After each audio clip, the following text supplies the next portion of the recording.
প্রান্তেই থাকুক না কেন, সে যদি সেই প্রান্ত থেকেই রাধা নাম উচ্চারণ করে, রাধা নাম, রাধা রাধা নামে ডুবে থাকে, বলছে তার নিশ্চিত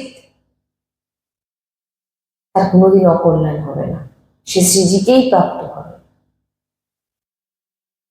তাই দেখুন কত দূরে বৃন্দাবনের কত দূরে অনেক ভক্ত থাকে, তিনার চার ধারে ভগবান শ্রীকৃষ্ণের নাম হচ্ছে, আর সেই বৃন্দাবনের আশ্রয় হয়ে সে কি করছে, শ্রী রাধা শ্রী রাধা শ্রী রাধা। খুবই কৃপাবান তিনারা এই রাধা নামে ডুবতে, খুব গুপ্ত, যেটা ভগবান শ্রীকৃষ্ণ প্রকাশ করতে পারে না। তাই এই রাধা নামের মহিমা হরি সখী বলছেন, বেদ গান করতে পারে না, বেদ প্রণাম করে, যে রাধা নাম উচ্চারণ করে বলেন তার ওপর কোনো বেদের শাসন চলে না। বেদের যে নিয়ম ভক্তদের মানতে হয়, কিন্তু রাধা উপাসী কোনো ভক্ত নয়, রাধা উপাসী শ্রীজির দাসী, এদের উপর কোনো নিয়ম চলে না।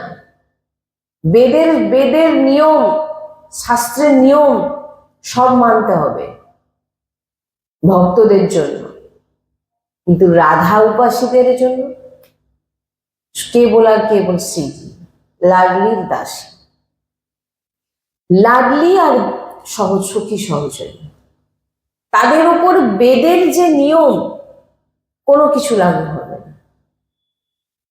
কারণ সমস্ত শাস্ত্রের নিয়ম কাদের জন্য, ভক্তদের জন্য। আর রাধা দাসী, রাধা উপাসীদের, তারা কোনো ভক্ত নয়, সাক্ষাৎ শ্রীজির দাসী। তাই বলছে বেদ পুরাণ সব পচিহান, শ্রী হরিবংশ বখান। হরিবংশ শ্রী হরি সখী কি বলছে যে বেদ পুরাণ প্রণাম করছেন যে রাধা উপাসীকে, রাধা দাসীকে, তাদের উপর কোনো বেদ